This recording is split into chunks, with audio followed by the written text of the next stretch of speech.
नमस्कार, sunrise news देख रहे हैं आप। आपके साथ मैं हूं उज्जवल मिश्रा। रात का 9 बज चुका है और हमारे चुनावी एक्सप्रेस की शुरुआत हो चुकी है। हम इनमें बात करते हैं सभी चुनावी राज्यों में क्या कुछ बड़ी खबरें रही और उनके बारे में विस्तार से बात करते हैं। सबसे पहले खबर उत्तर प्रदेश से। उत्तर प्रदेश में जो कांग्रेस का एक नारा, एक अभियान चला था, लड़की हूं लड़ सकती हूं, उसके पोस्टर में एक लड़की थी। आज उस लड़की ने अभियान खोल दिया है और उसी के साथ कहा है कि इस कांग्रेस पार्टी में धांधली चल रही है। उत्तर प्रदेश में 403 विधानसभाएं हैं और इन 403 विधानसभाओं में 40% की जो दावेदारी थी, 40% की वरीयता थी, वो प्रियंका गांधी ने कहा था कि इस बार टिकट में आपको देखने को मिलेगी।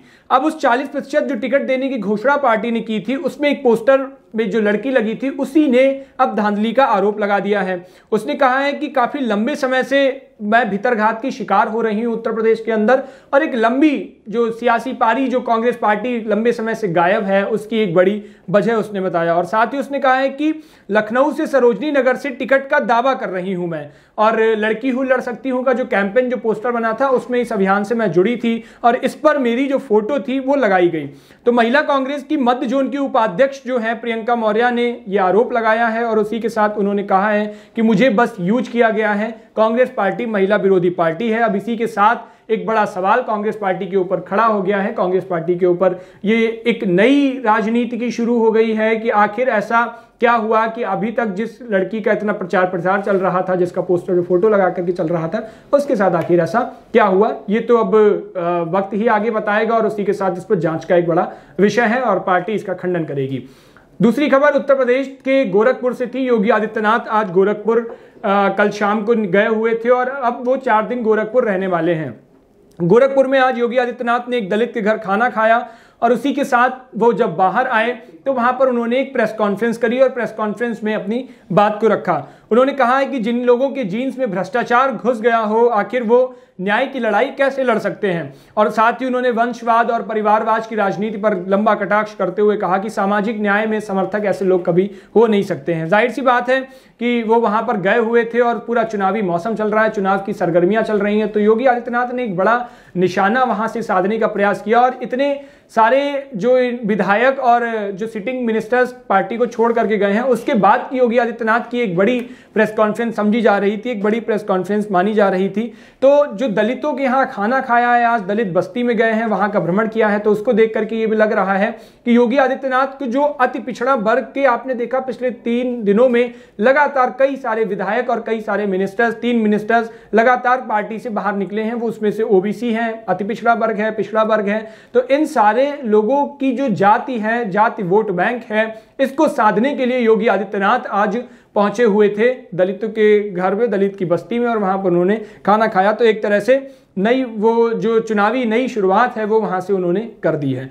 अब आ जाइए उत्तराखंड की तरफ। उत्तराखंड में हरीश रावत के लिए तीनों दावेदार अब एक हो गए हैं और उनको रामनगर से लड़ने को आमंत्रित किया गया है कि चूंकि डीडी हाट के जो सीट है वहां पर, डीडी हाट के बाद अब पूर्व सीएम रावत को रामनगर से चुनाव लड़ाने की मांग चल रही है, क्योंकि वो एक ऐसा क्षेत्र है जहां से हरीश रावत एक लंबी सियासी पारी खेलते हैं और हरीश रावत का चेहरा ही वहां से बहुत अहम मायने रखता है। इसीलिए कांग्रेस के जो तीनों दावेदार हैं, उन्होंने पदाधिकारियों की बैठक में यह फैसला सामने आया और उसमें फैसले में यह विचार किया गया है कि हरीश रावत को डीडी हाट के बाद रामनगर की सीट से जो प्रमुखता से मुद्दा उठाया जा रहा है उनके वहां से लड़ने का, उस सीट से उनको किया जाए। इसीलिए जो वहां पर महिला कांग्रेस की जिलाध्यक्ष थी आशा विष्ट ने भी वहां के टिकट की दावेदारी करी और उसी के साथ कई सारे वहां से लोग हैं। और वर्तमान की अगर बात करें तो रामनगर से कार्यकारी प्रदेश अध्यक्ष रणजीत रावत हैं, मुख्य उपज्येष्ठ हैं संजय नेगी हैं और कई सारे पदाधिकारी वहां से हैं। तो अब ये देखना अहम होगा, क्योंकि इंटर की पढ़ाई जो हुई है उनकी वो रामनगर से ही हुई है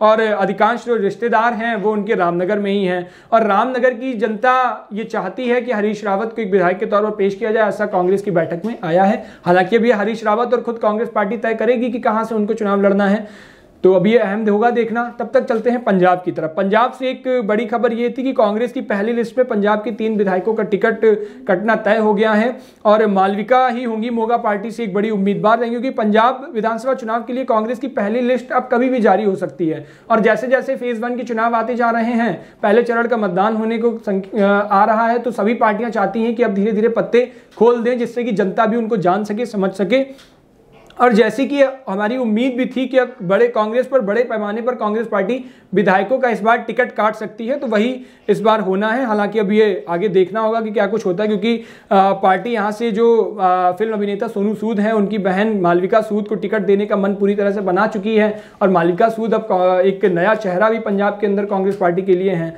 तो वहाँ से अब वो देखना अहम होगा। अब आपको लेकर के चलते हैं गोवा की तरफ। गोवा से अगर बात करें तो गोवा में 38 सीटों पर भारतीय जनता पार्टी चुनाव लड़ेगी। 16 जनवरी के बाद अपने उम्मीदवारों के नाम की घोषणा कर देगी। और गोवा में फिलहाल जो सत्ताधारी भाजपा पार्टी है वो 40 में से 38 सीटों पर विधानसभा चुनाव लड़ने का उसका ऐसा ऐलान हुआ है, जो वरिष्ठ पदाधिकारियों ने इसकी जानकारी दी थी। तो 16 जनवरी के बाद पार्टी अपने उम्मीदवारों के नामों का ऐलान कर देगी। और उसी के साथ क्योंकि अगले महीने में विधानसभा चुनाव भी होना है, तो ये सब को देखते हुए पार्टी बहुत जल्द से जल्द अब चुनाव की जो प्रत्याशियों की लिस्ट है वो गोवा के अंदर जारी कर देगी। एक रिपोर्ट के मुताबिक ये भी कहा जा रहा है कि भाजपा के एक पदाधिकारी ने ये बात कही है कि बेनोलिम और नुवैम विधानसभा सीट पर पार्टी अपने चुनाव चिन्ह पर कोई उम्मीदवार उतारेगी ही नहीं, क्योंकि परंपरागत रूप से बेनोलिम और नुवैम के लोग गैर भाजपा उम्मीदवारों को वोट देते हैं और ये दोनों ईसाई बाहुल्य सीटें हैं। इसीलिए भारतीय जनता पार्टी 40 में से इन 2 सीटों को छोड़कर और सभी पर अपने कैंडिडेट उतारना चाहती है, तो इसलिए 38 सीटों पर कैंडिडेट उसके उतरेंगे, ये 2 सीटें खाली रहेंगी। मणिपुर की बात कर लें, मणिपुर में लेकर के चलते हैं तो वहां क्या स्थिति है। मणिपुर में इस बार जो चुनावी जंग होने वाली है वो मुद्दों पर होगी और उसी के साथ सहयोगी दलों की जो नाराजगी है एक साथ, वो उससे भारतीय जनता पार्टी को एक बड़ा नुकसान होने वाला है, क्योंकि वहां के क्षेत्रीय जो दल होते हैं वो बहुत सक्रिय रहते हैं और उनके वर्चस्व भी अपने क्षेत्र में बहुत अहम होता है, तो वो वहां से देखने के लिए रहेगा। क्योंकि यहाँ पर कांग्रेस जो है वो सत्ताधारी भाजपा के वाले गठबंधन को हराने की पूरी कोशिश कर रही है और राजनीतिक दीवारों में अब कई सारी दरारें भी वहां पर देखने को मिल रही हैं। ऐसे ही गठबंधन के छोटे हिस्सेदार जो हैं वहां पर वो भाजपा के खिलाफ उम्मीदवार खड़े कर रहे हैं, तो ये एक भाजपा को बहुत बड़ा वहां से नुकसान होने वाला है। और राज्य में जो मुख्य चुनावी लड़ाई है वो भाजपा और कांग्रेस के ही बीच है और छोटे छोटे दल इसमें अहम रोल निभा देते हैं। और उसके साथ ही जो वहाँ पे अफस्पा कानून है, जो विशेष शक्तियाँ अधिनियम कानून है, सशस्त्र बल विशेष कानून जो वहाँ पर बनाया गया है और आर्थिक चुनौतियाँ जो वहाँ पर हैं, उसको लेकर के वहाँ पर पूरे मुद्दे के साथ चुनाव होना देखा जा रहा है और वो अहम चुनाव रहेगा इस बार सभी राज्यों में। तो अगर एक मोटा माटी तौर पर बात करें तो इन सभी 5 राज्यों में बहुत अहम चुनाव होने वाले हैं और चुनाव जैसे जैसे पास आते जा रहे हैं, सरगर्मियाँ तेज होती जा रही हैं, सभी पार्टी धीरे धीरे अपने पत्ते खोलने लगी हैं और पहले चरण के जो 10 फरवरी से मतदान शुरू होगा उसके लिए सभी पार्टियां अब तैयारी करने लगी हैं। चुनाव आयोग की भी पूरी नजर है, तो इस पर हमारी भी पूरी अपडेट बनी हुई है। फिलहाल मुझे इजाजत दीजिए, आपको कल फिर इसी वक्त पर मिलेंगे, तब तक के लिए देखते रहिए सनराइज न्यूज।